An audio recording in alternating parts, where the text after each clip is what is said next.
Well, good morning. It's another edition of the first chapter with Mr. Blum. And today, our first chapter is going to be from this book that I just completed called Water Street by Patricia Riley Giff. And I think I'm going to start this by saying, of all the books that I have done in these first chapters, this is now my favorite read.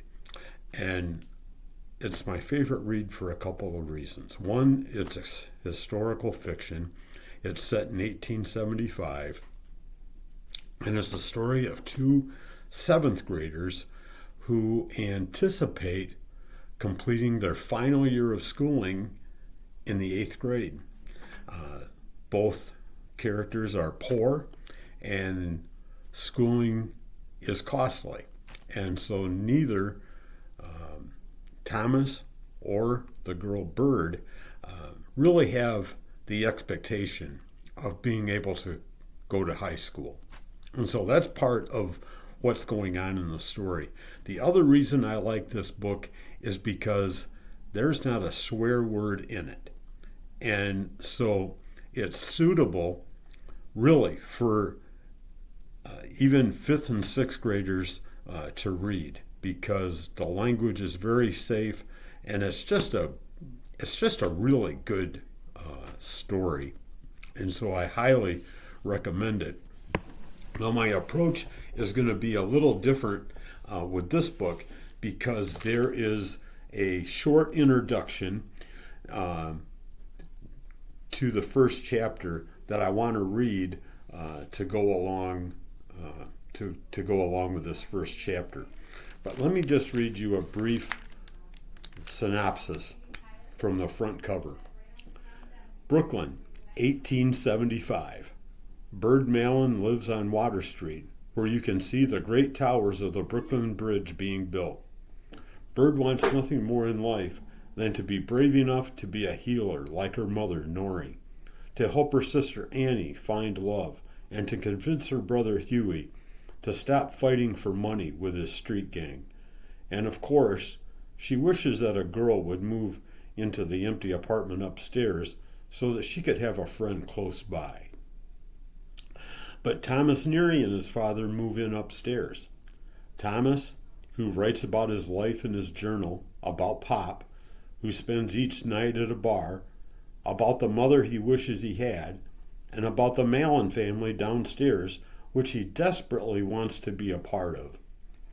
Thomas, who has a secret that only Bird suspects, and who turns out to be the best friend she could ever have.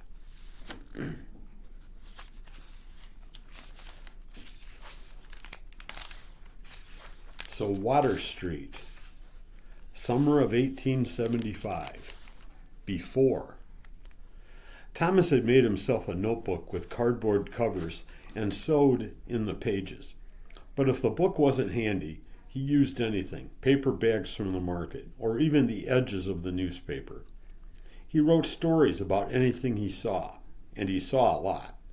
He walked through the streets of Brooklyn along the water, or leaned against the store windows of Livingston Street, watching people hurrying along, making up stories about this one or that other or that one. Sometimes he thought about how it had started, this writing of his, and his mind jumped to the woman's collar and the cuff of her sleeve with a wrist barely visible. Strange, he couldn't picture her face, and he didn't know her name anymore, but he knew what she'd been doing, teaching him letters, teaching him words. Leaning forward, and he remembered something she had said. With just the sweep of a pen, Thomas, you can change the world, all of it. He hadn't known what she was really talking about then. He'd thought it was impossible, but he'd known it for a long time. Now, ever since he had begun to write, really write. He could decide whatever world he wanted on paper, and that was the world it would be. But now he turned the corner to see the bridge towers that were going up. Someday there'd be a span crossing the East River, reaching from one tower to the other. In front was Water Street. Grand name for a street. Halfway down was a brownstone building with a sign, "Top floor vacant." You could probably see the towers from up there.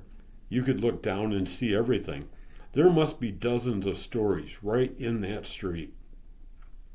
Pop was ready to move again. Thomas could see that. They'd live in 5 different places in the past few years. Thomas hurried back along the way he'd come. If Pop was around, he'd tell him about the place. But even if he didn't come in until the middle of the night, Thomas would wait up for him. Water Street. Chapter 1. Bird. Bird clattered down the stairs in back of Mama, past Mrs. Daly's on the first floor, and Sullivan the baker at the window in front. Outside, she and Mama held hands, swinging them back and forth as they hurried along Water Street. Hot! Bird squinted up at the sun that beat down huge and orange. Even this early, Mama agreed. For a quick moment, they stopped to look at the tower standing by itself at the edge of the East River. One day, it would be part of a great bridge. What would it be like to stand on top, arms out, seeing the world the way a bird would, she wondered. Bird, her nickname. She pulled her heavy hair off her neck. Mrs. Daly says they'll never be able to finish that bridge. She says it will collapse under its own weight and tumble right into the river. They said it together, laughing. Mrs. Daly says more than her prayers. Still, Bird said, half of Brooklyn says the same thing. Not I, Mama said, and not your Da. We know anything is possible. Otherwise, we'd still be in the old country, scrambling for a bit of food. Bird glanced at Mama, the freckles on her nose, her hair with a few strands of gray coming out of her bun 10 minutes after she'd looped it up. Mama's strong face, which Da always said was just like Bird's. She couldn't see that. When she looked in the mirror, she saw the freckles, the gray eyes, and the straight nose, but altogether it didn't add up to Mama's face. She was glad to reach the house on the corner, the number 112 painted over the door, and the vestibule out of the sun. They climbed the stairs, the light dim as they stopped to catch their breath on each landing. Let me. Bird took the blue cloth medicine bag that hung over Mama's shoulder. It seems your patients are always on the top floor. Ah, isn't it so, Mama said, holding her side. And the baby's always coming in the dead cold of winter or on steamy days like this. Bird could feel the tick of excitement. Mama's words to her were deep inside her head. Only days until your 13th birthday. You're old enough to come with me for a birthing. Bird's feet tapped it out on the steps. A baby, a baby. She'd been helping Mama for a long time, chopping her healing herbs and drying them, helping to wash old Mrs. Cunningham, bringing tonic to Mr. Harris. But this, a baby coming. She couldn't have been more excited. On the 5th floor, the door was half open. 2 children played under a window. An old man rocked in the one chair, a toddler on his lap pulling at his beard. The daughter's inside, he said. In the bedroom, the daughter lay in a nest of blankets, her head turned away, her hair in long dark strands over the covers. She made a deep sound in her throat, then turned toward them, and Bird could see how glad she was that Mama was there. Who wouldn't be glad to see Mama, who knew all about healing, about birthing? Mama, who always made things turn out right. Mama patted the woman's arm. I know, Mrs. Taylor, she nodded at Bird. Now here's what you'll do. You'll sit on the other side of the bed there, hold her hand, and cool her forehead with a damp cloth. Easy enough, Bird thought. And I'll have the work of it, the woman said before another pain caught her, blanching the color from her cheeks. You've done it all before. Mama leaned over to open her bag. After 3 girls, there's nothing to the 4th, is there now? Mama made a tent of the blankets so she could help with the birth, and Bird went into the other room to fill a pan with water and wring out a rag.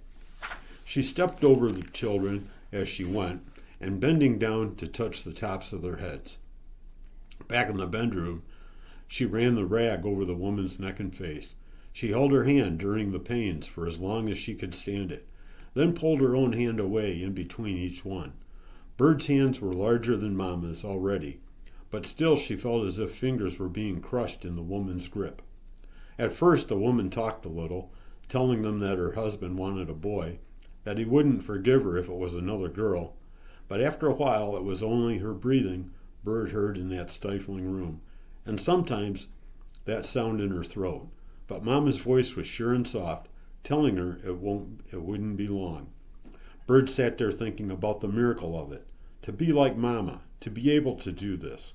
She wanted nothing more than to go up and down the streets of Brooklyn with all that Mama knew in her head, the herbs to cure in a bag looped over her arm, the babies to birth. Bird watched Mama wipe her own forehead with her sleeve, then put her hands on the woman, pressing down and murmuring, "Take another breath, and as you let it out, push with me, push." It went on, and the room was filled with that July heat, with air that never moved. Such a long day, and the sounds the woman made were much louder now, so loud that the two children came to the door, staring in, until Mama realized they were there. She reached with her foot to push the door and gently closed them out.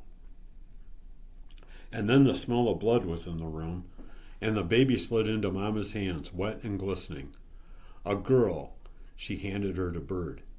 Too bad about the foolish husband, Bird thought, looking down at the baby who was pale and tiny and crying weakly. Beautiful, she breathed, then washed her with water from the pan and wrapped her in the receiving blanket Mama took from her bag. Bird could feel the wetness in her eyes from the wonder of it, and the woman sighed and asked, "What's your name?" "Bridget Mallon." The name sounded strange. No one called her anything but Bird. "Bridget," the woman said. "Then that will be her middle name, Mary Bridget." Bird felt a rush of tears. "For me? How can I ever?" She rocked the baby gently. This was just the beginning. Her first baby, and there'd never be another like her. It was almost as if the baby were looking straight at her, and that she knew it too. Mary Bridget, a person with a name. Mama went into the other room to wash her hands, then came back to clean the woman. Bird hated to give the baby up, but Mama raised her eyebrows, so she kissed the baby's cheek and put her into the woman's arms. "How disappointed he'll be," the woman said. "He's lucky," Bird said fiercely, then rinsed the woman's face one last time. As they left the apartment, the old man pressed a few coins into Mama's hands. Bird knew at least one of those coins would make its way into the saving for the farm box in the kitchen drawer. That box had been filling slowly for all the years she could remember. She felt as if she hardly touched each step as she went down the stairs. At the landing, she reached out to Mama. She didn't have a way with words, and it was hard to say what she felt, but Mama knew. "I remember my first." She put her hands on Bird's shoulder. "You are like me, Birdie. You'll be a healer like I am. Better." She touched Bird's face. "I couldn't ask for more." Could it be? Bird wondered. Would she ever know enough? As they came outside, the church bells were chiming. 6 o'clock, the day almost over. And then she saw a horse and cart in front of their house. It was laden with boxes and rickety furniture and chair legs up in the air. "Finally, new tenants for the apartment upstairs," Bird said. "I hope there's a girl." Like himself, that husband, but he wanted a boy. Mama said, and both smiled. Hands locked, they went up the flight of stairs. Bird's older sister, Annie, would be home from the box factory and sure to have a pot of coffee on the back of the stove for them, and soda bread coming out of the oven. Maybe Huey would be home too, bent over the table, reading his newspaper. Bird wished for a glimpse of the new tenants, but they were nowhere in sight, and the door of the empty apartment upstairs was closed. "Soon enough," Mama said, reading her mind again. Nothing was ever soon enough for her, but then she remembered Mama's words. I couldn't ask for more. She said them over in her mind, words she'd never forget. If only she could have held on to that day, held on to that moment forever, grasped it in her fist so it wouldn't escape. If only.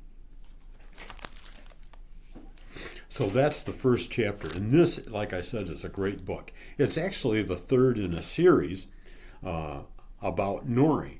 There's Nori Ryan's song, Maggie's Door, and this one, Water Street. And like I said, this is a great read, but don't take my word for it.